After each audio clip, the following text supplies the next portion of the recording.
So మీరు ఎట్లా entry ఇచ్చారు?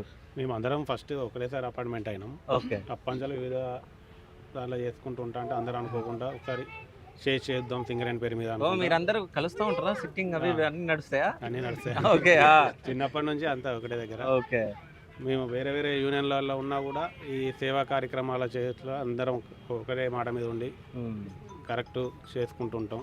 ఓకే. మేము చేసే కార్యక్రమాలు ఫస్ట్ అనుకున్నారు అందరు ఈ పోరాణాలు ఏంది ఇవన్నీ చేసుడు ఏందని కూడా. కానీ మేము చేసే కార్యక్రమాలు చూసి ఇంకా చాలా పెద్దవాళ్ళు కూడా జాయిన్ అయ్యారు ఇందులో. వాళ్ళు మా మోటివేషన్ చూసి కూడా వాళ్ళు ఇచ్చే మోటివేషన్ తోటి కూడా ఇంకా మేము ముందుకు వెళ్తాం.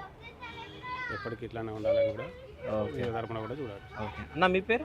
నా పేరు అర్జున్ రావు. ఓకే. వీళ్ళ కార్యక్రమాల్లో కూడా పాలు పంచుకుంటా అంతే. ఓకే అన్న మీ పేరు? అన్న నా పేరు క్రాంతి కుమార్. ఓకే. నేను ఏపీ ఆపరేటర్గా ఓసీ2లో పనిచేస్తున్నాను. ఓకే.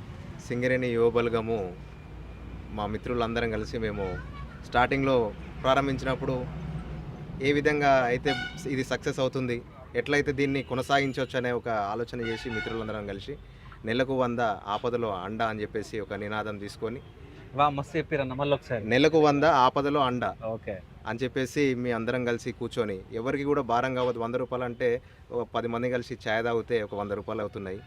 అదే 100 రూపాయలు ఒక 10 మంది కలిస్తే ఒక 1000 రూపాయలు అయితే ఆపదలో ఉన్న వాళ్ళకి ఆ 1000 రూపాయలు అవసరానికి ఉన్న వాళ్ళకి ఇస్తే కనుక మనము సక్సెస్ అయినట్టే అని చెప్పేసి నెలకు ఒక ప్రోగ్రామ్ అనుకున్నాము. అది కాస్త 10 ప్రోగ్రాంలు అవుతుంది. ఓకే. చాలా సంతోషంగా ఉంది. ఇది ఎవరైతే మాకు ఈ సింగరేణి యువ బలగానికి వేరే మిత్రులు ఎవరైతే మేము కూడా మా బర్త్డే శుభకార్యాలకు కానీ పెళ్లి సందర్భంలో కానీ ఇవ్వడానికి వస్తున్నారో వాళ్ళు కూడా చాలా హ్యాపీగా ఫీల్ అవుతున్నారు. వాళ్ళు ఏదైతే మాకు ఇంత ఇవ్వాలనుకుంటున్నామో అంటే దానికి ఒకవేళ సరిపోని పక్షంలో ఎవరైతే మేము 100 రూపాయలు కలెక్ట్ చేస్తున్నామో అందులోకి తీసి ఎవరైతే సిక్ ఉంటారో హెల్త్ ఇష్యూస్ కానీ తర్వాత ఎవరన్నా యాక్సిడెంట్లు అయినా ఇలాంటి వాటిలకు కూడా మేము మా సింగరేణి యువ బలగం తరపున ఇవ్వడం జరిగింది. ఓకే.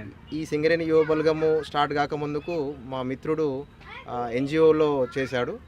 ఆ ఎన్జిఓలో బ్లడ్ క్యాంపు నిర్వహించేవాడు. ప్రతి ఇయర్ ఒక 2 క్యాంప్స్ పెట్టేది. తలసేమియా వ్యాధిగ్రస్తులకు ప్రతిసారి వాళ్ళకు బ్లడ్ డొనేషన్ చేస్తుండేది. దాని నుంచే ఈ సింగరేణి యువ బలగం అనేది స్టార్ట్ చేసుకొని మా వంతుగా ఈ విధంగా మేము ప్రారంభం చేసి నిరంతరంగా కొనసాగిస్తున్నాం. ఓకే.